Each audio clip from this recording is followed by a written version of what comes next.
우리가 지난주에 일터 사역의 신학적 기초를 살펴보았습니다. 그러면서 그 신학적 기초로서 예수님의 부활을 살펴보았습니다. 사실 예수님의 부활은 지난주에도 본 것처럼 일터 사역, 그러니까 모든 성도들이 선교사적 삶을 사는 전성도 선교사화뿐만 아니라 우리 신앙의 모든 면에서 가장 중추적인 기초입니다. 그래서 지난주에 예수님의 부활의 중심성과 예수님의 부활의 역사성에 대해서 살펴보았습니다. 간증에 의하면 예수님을 모르던 가족들이 그동안 기도해왔던 한 분이 같이 예배를 드릴 중에 예수님의 부활을 확실히 믿게 되고, 성령의 역사죠. 하나님을 믿게 되고 예수님을 자신의 삶의 구주와 주님으로 모셔드리는, 그래서 하나님 앞에서 거듭난, 구원받은 놀라운 역사가 있었더라고요. 그래서 너무나 감사하죠. 오늘은 그 연장선상을 좀 더 살펴보고자 합니다. 연장선상에서. 그러면서 예수님의 부활의 기초에서 나아갈 방향을 약간 엿보는, 틈새로 조금 들여다보는 그 시간을 가지려고 합니다. 그래서 오늘 제목을 일터 사역의 신학적 기초 2라고 정했습니다. 첫째, 예수님이 주이십니다. 예수님이 주이십니다. 아까 제가 오늘 본문 사도행전 2장 36절을 두 번 읽으면서 이 부분을 강조해서 이렇게 읽었는데, 그 구절에서 볼 수 있는 것처럼 예수님이 주이십니다. 초대교회가 외친, 혹은 초기 교회가 외친 핵심적인 복음 중 하나는 예수님이 주님이시다, 혹은 예수 그리스도가 주님이시다라는 것이었습니다. 그리고 여기에도 정확하게 그 배후에 예수님의 부활이 있었습니다. 지난주에도 살펴보았습니다만 예수님 당시의 이교도들은 아무도 죽은 자의 부활을 믿지 않았습니다. 그 당시에 오직 유대인들만 죽은 자의 부활을 믿었습니다. 유대인들의 경우 여러 갈래로 갈라져 통일되지 않았지만 그 당시 대부분의 유대인들은 죽은 자의 부활을 믿었습니다. 그런데 그들은 모든 만물의 마지막 때 하나님께서 돌아오셔서 모든 것을 회복시키실 때, 그때 하나님의 백성들 모두가 한꺼번에 부활할 것을 믿었습니다. 그 전에 역사 안에서 한 사람의 부활이 일어날 것은 아무도 상상조차 하지 못했습니다. 이러한 그 역사적인 배경에서 초기 기독교의 경우 당연히 우리가 지금도 구약 성경을 우리의 성경으로 받아들이고 아브라함을 우리 믿음의 아버지로 받아들이고 있잖아요. 당연히 유대교의 신앙과 맥을 같이 하며 초대교회가 시작되었는데, 근데 여기에서 부활만 하더라도 중요한 수정이 일어났다. 톰 라이트 박사 같은 경우에는 그것을 그렇게 표현하거든요. 그러면서 7가지 수정이 일어났다. 유대교의 부활에 대한 이해에서. 근데 이 하나하나를 보면 이것을 설명할 수 있는 유일한 길은 예수님의 실제적인 부활이다, 그런 뜻입니다.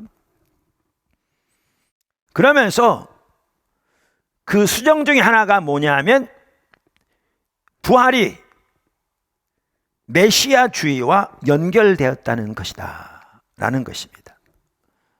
부활이 메시아주의와 연결되었다라는 것입니다.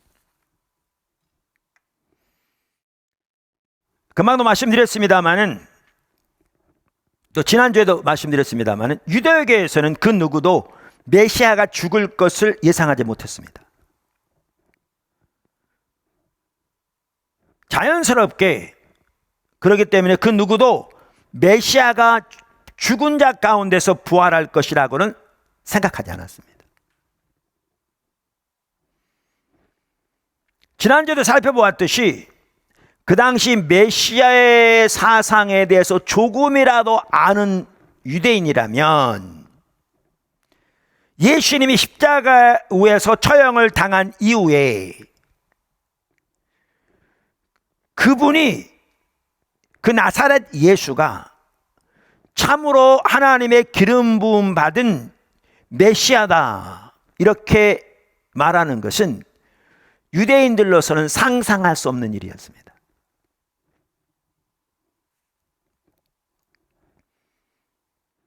지난주에도 나눴습니다마는 그 당시 몇 가지 유대교 운동들, 즉 메시아 운동이나 예언자 운동 같은 일들이 일어났습니다. 예수님의 공생의 기간 이전에도 이후에도 있었습니다.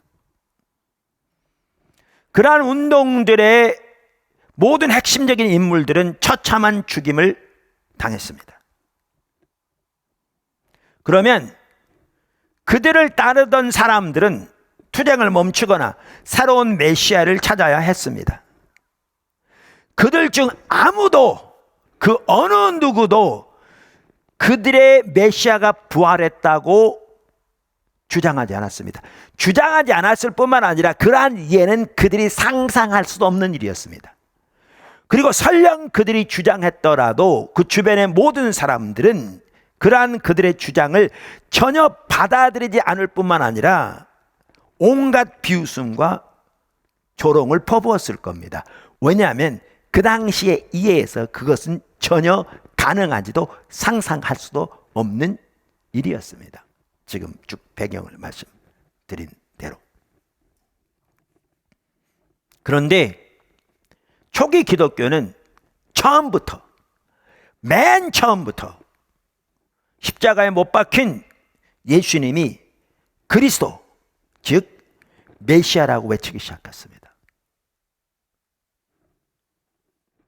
우리가 메시아 그러면 기름 부음 받은 자라는 뜻입니다. 하나님이 특별하게 하나님의 계획을 위해 보내실 자. 그런데 이 메시아란 말은 히브리어입니다. 구약 성경은 히브리어로 쓰여졌거든요. 근데 그리스도라는 말은 헬라어인데 같은 뜻입니다. 그러니까 아까 우리가 보았던 본문에서도 알 수 있듯이 맨 초기부터 초기 기독교는 십자가에 못 박힌 예수님이 주 그리고 그리스도 즉 메시아라고 외치기 시작했습니다. 제가 이번 그 시리즈 특별히 기초에 대해 살펴보면서 탐 라이트 박사의 책들을 많이 이렇게 인용하고 또 제가 그 책들을 많이 이렇게 보기도 하고 소개도 하고 다른 책들도 보기도 하지만 그렇게 하는데요. 그분은 이 부분에 대해서 이렇게 얘기합니다. 바울 이전에 확립된 초기 신경의 단편으로 여겨지는 것들이 보여주는 것처럼 아주 일찍부터 그리스도인들은 바로 부활 때문에 예수님이 참된 메시아라고 단언했다. 그러니까 아까 여기 바울 이전에 확립된 초기 신경의 단편으로 여겨지는 것들이 보여지는 것처럼 그랬죠. 이게 무슨 말이냐면 이제 이런 뜻입니다. 예수님의 부활만 하더라도 가장 이른 역사적인 증언, 오늘날 기록되어 있는 역사적인 증언이 바울의 증언입니다. 왜냐하면 바울 서신서가 신약 성경 중에 가장 먼저 쓰여졌거든요. 그 바울의 증언은요, 예수님의 부활이 일어난 지 불과 20-30년 후의 기록입니다. 여러분, 요즘 우리가 가지고 있는 고대 역사적인 인물에 대해서 역사적인 사실에 대해서 기록된 그러한 역사적인 자료들을 보더라도요, 그렇게 그 실제적인 사실에 대한 증거가 이 짧은 경우요 거의 없습니다. 뿐만 아니라 바울의 서신서만 하더라도 그 기록되어야 된 오늘날 그 사본들, 또한 사본과 원본의 그 간격, 그리고 그 다양한 사본들을 조사해서 그 원본과 원본의 그 정확성을 그대로 유지한 그 정확성, 신빙성, 이런 부분에서는요, 제가 제 책 위대한 구원에서도 설명해 놓았듯이 어떠한 역사적인 사실보다 비교가 안 될 만큼 자료가 풍부합니다.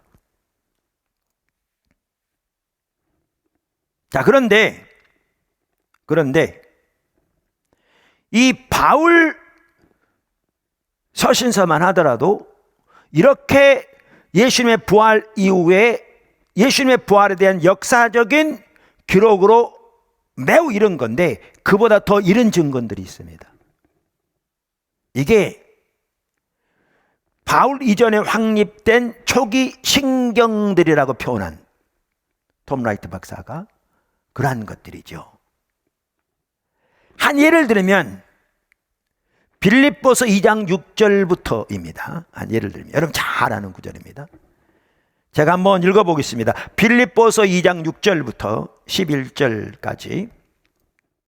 그는 근본 하나님의 본체시나 하나님과 동등됨을 취할 것으로 여기지 아니하시고 오히려 자기를 비어 종의 형체를 가져 사람들과 같이 되었고 사람의 모양으로 나타나셨음에 자기를 낮추시고 죽기까지 복종하셨으니 곧 십자가에 죽으심이라. 이러므로 하나님이 그를 지극히 높여 모든 이름 위에 뛰어난 이름을 주사 하늘에 있는 자들과 땅에 있는 자들과 땅 아래에 있는 자들로 모든 무릎을 예수의 이름에 꿇게 하시고 모든 입으로 예수 그리스도를 주라 시인하여 하나님 아버지께 영광을 돌리게 하셨느니라. 지금 바울 서신서인 빌립보에 나오는 이 구절인데요, 많은 학자들은 이 구절을 케노시스시라고 이렇게 부릅니다. 케노시스란 말은 자기를 비어라는 말이 헬라어로 케노라는 단어인데 이제 거기에서 나온 거죠. 이 케노시스시라는 말은 무슨 말이냐면 바울 서신 이전부터 시의 형태로 초대교회 신앙 고백이 전해 내려오던 거라 그 말입니다. 사도 바울이 그것을 여기에 지금 담고 있는 것이지요. 우리나라 이승현 교수만 하더라도요, 제가 보면 참 귀한 학자입니다. 하버드에서 박사학위 했고요, 미국에서 이렇게 신학교에서 오랫동안 가르치다가 최근에 한국으로 들어와서 지금 한국에는 한 대학원에서 이렇게 강의하고 있죠.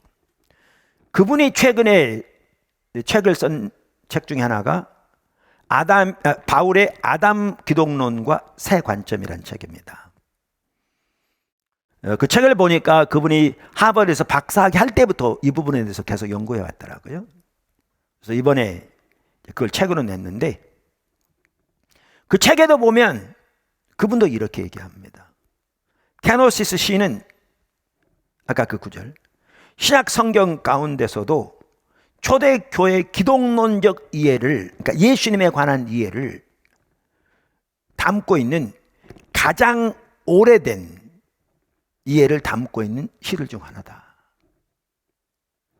그러니까 빌립보서만 하더라도, 고린도전서는 빌립보서보다 훨씬 전에 쓰여졌죠. 빌립보서만 하더라도 대략 50년대 중후반입니다. 그래봐야 예수님의 부활부터 30년이 안 됩니다. 중후반에 쓰여졌는데 케노시스 시 같은 경우에는 그것을 30년대 내지는 40년대로 봅니다. 그러니까 예수님의 부활 직후인 거죠. 직후인 거죠. 그 당시 초기 기독교인들이 예수님에 대한 중요한 이해를, 고백을 담고 있는. 그러면 무엇이 이 모든 것을 가능케 했냐는 거죠.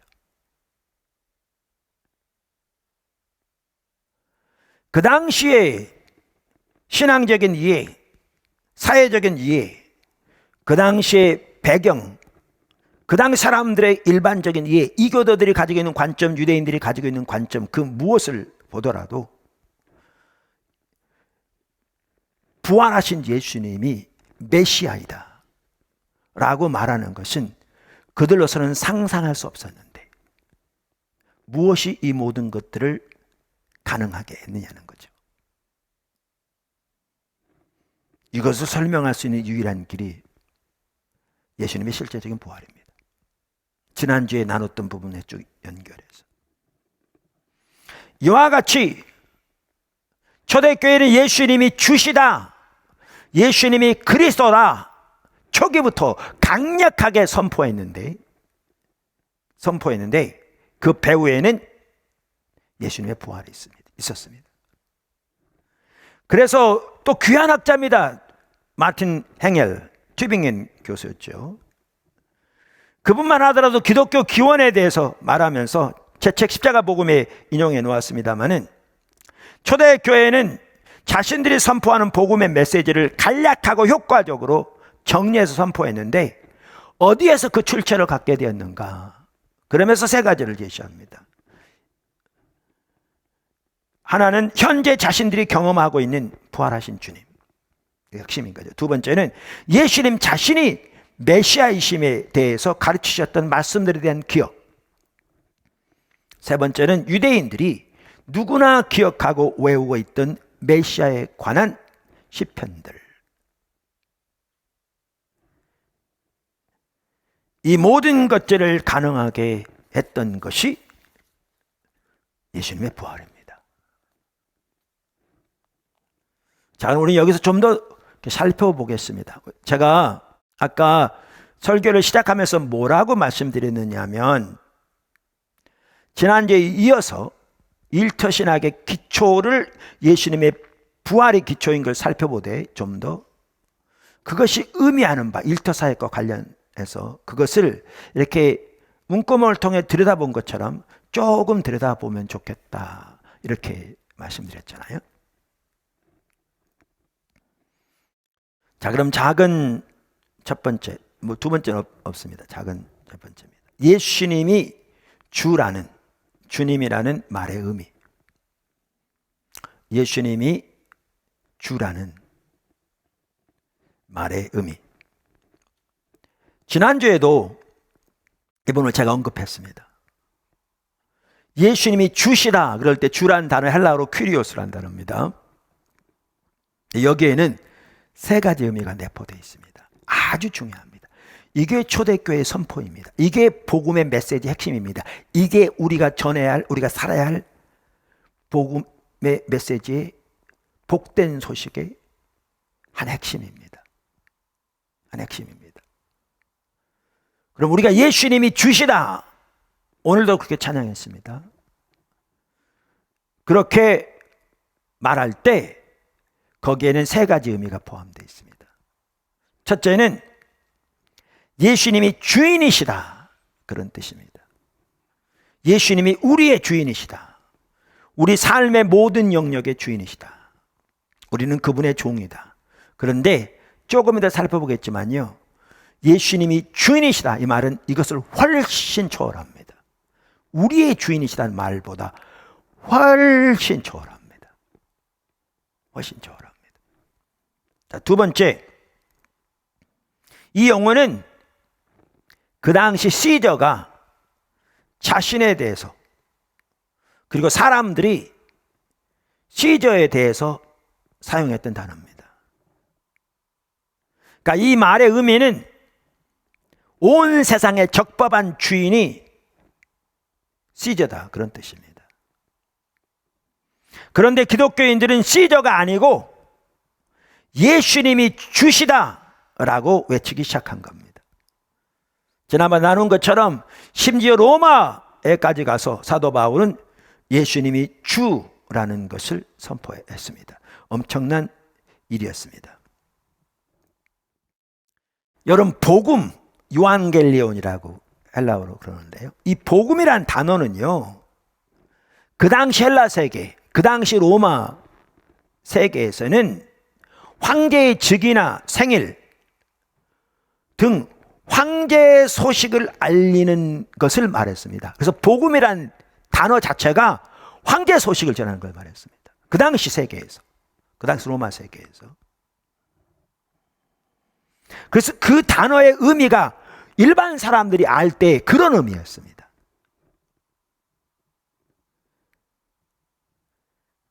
그리고 그 당시 동전에, 기념비에 시절을 가리키는 말이 Lord라는, 주라는, 영어로 말하면 로드죠, 큐리오스 헬라어로 단어였고요, 하나님의 아들이라는 단어였습니다.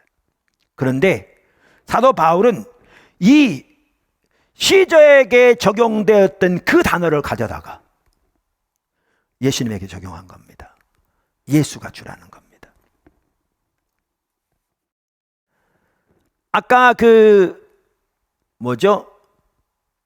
케노시스 시라고 빌립보서 2장 우리가 읽어봤는데, 또 살펴봤는데, 잠시 그 구절에 대해서 아까 말한 그 책에서 이승윤 교수도 이렇게 얘기합니다. 빌립보 교회가 속한 그리스 로마 제국은 황제 숭배 사상을 통하여 단일한 왕국을 유지하기 위한 종교 체계를 수립하였다.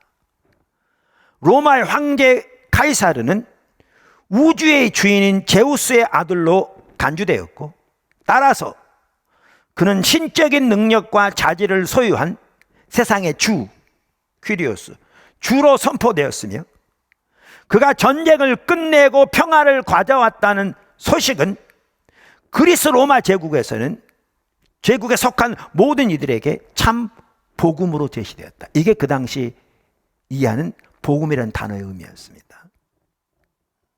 그러나 빌립보서 2장 6절에서 11절의 케노시스 시는 로마의 황제가 아니라 예수님이 우주의 참된 왕인 하나님의 아들로서 우주의 주권을 소유하고 있다고 주장한다. 따라서 세상의 모든 백성들은 로마 황제를 자신들의 주로 숭배하는 것이 아니라 높아진 예수를, 승천하신 예수를, 그 말이죠, 자신들의 주로 숭배해야 한다. 이게 그 당시의 메시지입니다. 어마어마한 메시지입니다. 이게 기독교의 메시지입니다. 이게 그 로마 시대에도 외쳤던 메시지입니다. 로마에까지 가서 또 외쳤던 메시지입니다. 네, 여기서도 볼 수 있듯이 아까 주라는 단어에 대해 이게 나오는데요, 예수님이 십자가에 돌아가시고 부활하신 것은 단순히 우리 인간을 구속하시기 위한 것이 아니었습니다. 아니었습니다. 하나님의 구원은 하나님의 모든 피조물, 온 우주 만물을 구속하기 위한 것이었습니다. 그리고 예수님이 주가 되시되 단순히 구원받은 우리의 주가 되실 뿐만 아니라, 아니면 하나님 형상으로 창조함을 받은 인간의 진정한 주가 되실 뿐만 아니라 모든 하나님의 피조물, 모든 창조의 주가 되시는 걸 의미합니다. 성경은 명확하게 말하고 있습니다. 그래서 빌립보서 아까 2장 9절 우리가 읽었는데 다시 한번 보시면, 이러므로 하나님이 그를 지극히 높여 모든 이름 위에 뛰어난 이름을 주사 하늘에 있는 자들과 땅에 있는 자들과 땅 아래에 있는 자들로 모든 무릎을 예수의 이름에 꿇게 하시고 모든 입으로 그리스도를 주라 시인하여 하나님 아버지께 영광을 돌리게 하셨느니라. 뿐만 아니라 부활에 대해서 말씀하시면서 고린도서 15장 27절부터 보시면 이렇게 말합니다. 만물을 저의 발 아래 두셨다 하셨으니 여기에 저는 예수님을 가리킵니다. 만물을 아래 둔다 말씀하실 때 만물을 저의 아래 두신 이가 하나님 아버지를 가리키죠. 그 중에 둘지 아니한 것이 분명하도다. 만물을 저에게 복종하시 때에는, 복종하게 하신 때에는 아들 자신도 그때에 만물을 자기에게 복종하게 하신 이에게 복종케 되리니 이는 하나님이 만유의 주로서 만유 아래 계시게 하려 하심이라. 엄청난 내용입니다. 앞으로 완성될 새하늘과 새 땅에 대해서 말하고 있는데요, 이때에는 모든 피조물, 이 세계, 창조 세계까지 새하늘과 새 땅으로 새롭게 옷 입혀질 것이고, 그 모든 만물이 예수께 주라 복종하여 무릎을 꿇게 될 텐데, 그렇게 되시는 것은 하나님이 만유 안에 계셔서 만유의 주가 되게 하려 하심이라. 이게 우리의 구원의 메시지입니다. 어마어마한 내용입니다. 여기에 일터사역이 나옵니다. 여기에 오늘 우리의 소명이 나옵니다. 그냥 단순히 예수 믿고 구원받아 천국 가는 게 아닙니다. 너무나 자기중심적입니다. 우리의 신앙을 너무나 자기 개인 경험적으로 전락시켜버린 겁니다. 성경에 말하는 우리의 구원, 우리의 신앙에서는 너무나 거리가 먼 것입니다. 탐 라이트 박사가 특별히 이 부분을 강력하게 강조하고 있습니다. 제가 소개해드린 책들 있죠? 귀한 책들이죠. 그리고 그거 아울러 팀 켈러 목사님이 금년에 쓴 책인데, 금년에 또 번역돼 나왔는데, 부활을 입다. 이 책을 같이 보시면, 그래서 4권의 책을 제가 소개해드렸잖아요. 여러분 밴드에 다 올라가 있을 겁니다. 정말 이 전반적인 그림을 볼 수 있습니다. 우리가 회복해야 할 그림. 이승영 교수도 이렇게 얘기합니다. 아까 그 책에서. 예수가 만물을 그리고 이것은요, 이제 앞으로 좀 더 자세히 살펴볼 겁니다. 제가 지금 문틈으로 조금 들여다본 거라고 그랬잖아요. 왜냐하면 이 부분을 자세히 앞으로 살펴볼 거예요. 이러한 내용들은 구약에서부터 예언된 내용입니다. 특별히 이사야서에. 다른 많은 시편들뿐만 아니라. 이승영 교수도 이 부분을 이렇게 얘기합니다. 예수가 만물과 자신을 하나님께 복종시키는 궁극적인 목적은 하나님께서 만물의 주인으로서 만물 안에 계시게 하기 위함이다. 이처럼 예수를 통한 하나님의 구원 사역은 모든 피조 세계를 다 포함한다. 우주의 어떤 존재도 예수님을 통한 구원 사역의 범위를 벗어나 독립적으로 존재하지 않는다. 엄청난 내용입니다. 엄청난 내용입니다. 그러므로 바울에게 예수의 부활은 단순히 육체의 부활의 확실성에 대한 부인할 수 없는 한 객관적인 증거를 넘어서 예수님의 부활이 육체적으로 부활하는 것이 부인할 수 없이 확실하다는 그런 객관적인 증거를 넘어서서 그 말입니다. 세상의 주로서의 예수님의 높아짐과 그의 우주적 통치의 시작을 의미한다. 세상의 주, 온 세상의 주님으로 높아지심을 의미하고, 더 나아가 그 우주적인 통치의 시작을 의미한다는 겁니다. 구원이 이 모든 걸 포함하고요. 이 모든 우주적인 주인으로 통치하는 통치의 시작. 여러분, 예수가 주라는 말 속에 그게 포함된 겁니다. 그게 초대교회가 외친 메시지입니다. 복음입니다. 이 모든 것의 기초가 예수님의 부활이었습니다. 이게 우리가 살아야 할 복음입니다. 이날 아침에 정말 자신의 편협한 자기중심적인 신앙 회개하고 예수님의 제자로서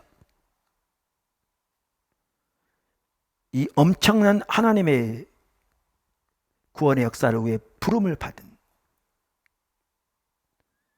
하나님의 사람으로서 살아가기를 결단하고 또 추구하는 여러분들이 되시기를 주님의 이름으로 축원합니다. 아까 예수는 주라는 말 속에는 첫째는 예수님이 주님이시다. 이 말은 온 우주의 주님이시단 말입니다. 그 다음에 이 단어는 시저에게 사용된 용어였다. 그래서 예수님이 시저가 아니라 예수님이 참다운 세상의 주관자 주인이시다. 그 말이고요. 그 세 번째 의미는 지난번도 말씀드렸는데 이 말은 야훼라는 뜻입니다. 예수님이 구약 성경에 말씀하시는 야훼의 본체이시다. 그 말입니다. 예수님이 주라는 말은, 그분이 메시아요, 그분이 주라는 말은 그 뜻입니다. 어마어마한 내용입니다. 초기 기독교, 특별히 그 당시의 어떤 배경, 종교적인 사회, 상황, 역사 가운데 더욱더 어마어마한 내용이었습니다.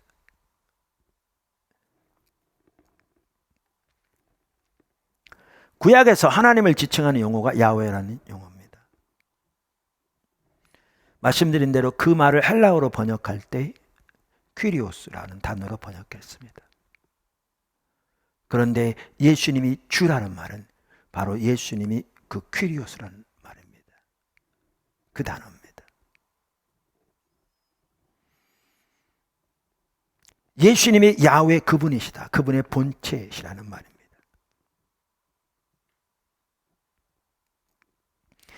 이 말은 그 당시 유대인들에게는요, 엄청나게 충격적인 말도 안 되는 이야기였습니다. 특별히 십자가에 달리신 예수가 야훼다? 상상할 수 없는 일이었습니다. 그러나 초대교회는 그렇게 외치기 시작했습니다. 그 상상할 수 없는, 꿈에도 상상할 수 없는 그 선포, 그 확신, 어디서 나왔냐고요? 다른 것으로는 설명할 수 없습니다. 예수님의 부활입니다. 예수님의 부활입니다.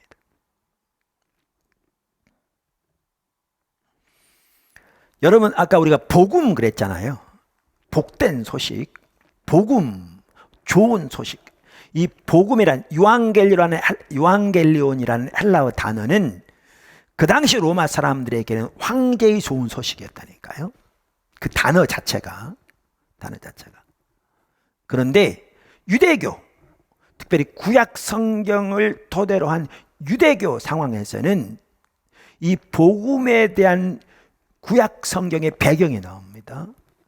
그 구약 성경의 배경이 어디에 나오느냐 하면 여기저기 나오지만 그 대표적인 구절이 이사야서 40장과 이사야서 52장입니다. 이사야 하반부 둘 다 나오죠. 이사야 40장과 이사야 52장입니다. 지금 그 구절들을 살펴볼 시간은 없을 것 같습니다. 여러분들이 집에 가셔서 이렇게 쭉 좀 살펴보시면 좋겠습니다. 여기서 좋은 소식은 이사야서 40장과 52장에 나온 좋은 소식은 장차 오실 메시아에 관한 것이 아닙니다. 이 구약 성경 좋은 소식, 복음의 그 배경에 있는 그 좋은 소식은 이스라엘 하나님, 즉 야훼 하나님에 관한 것입니다.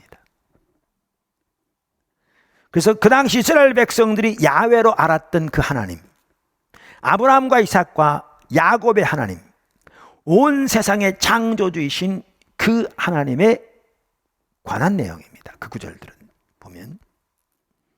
그래서 마침내 그 모든 것의 중심, 그 좋은 소식의 핵심에는 바로 이 약속이 있는데, 이 하나님이 친히 다시 오실 것이며 모든 민족이 그분의 영광을 볼 것이라는 것입니다.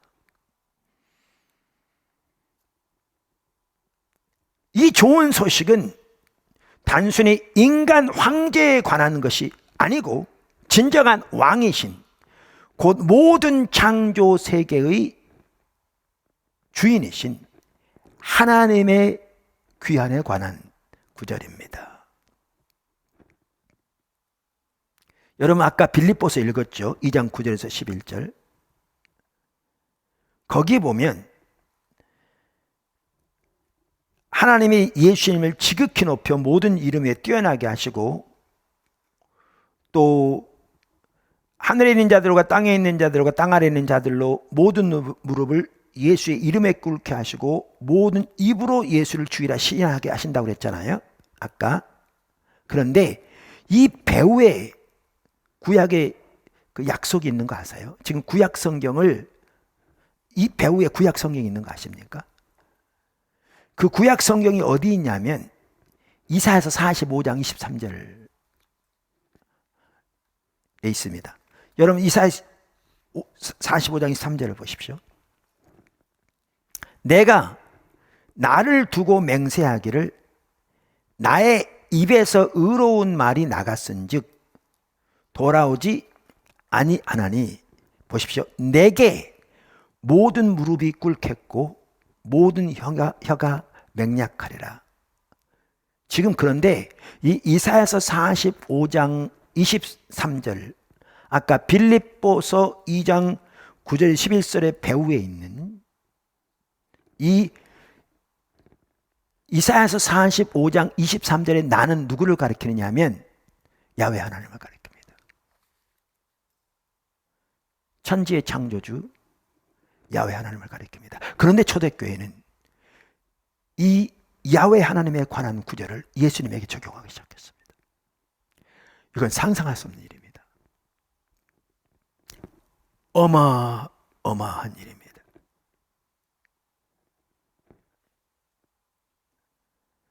요한복음은 이것을 명확하게 말해주고 있는데 요한복음은 서기 90년 100년 사이에 쓰여진 성경입니다.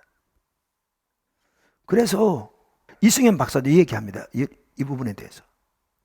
예수가 구약에서 오직 하나님께만 속했던 권리, 곧 만물의 경배의 대상이 되어 하나님만이 소유했던 우주적인 주권을 공유하게 되었음을 알려준다.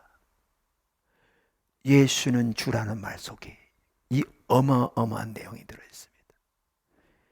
이 상상할 수 없는 그 당시의 배경에서 그 당시 상황에서 누구도 받아들일 수 없는, 그런데 초대교회는 모두가 공유해서 확신할 뿐만 아니라 담대하게 외쳤던 이 메시지, 그리고 강력하게 그 메시지를 뒷받침하셨던 하나님의 역사.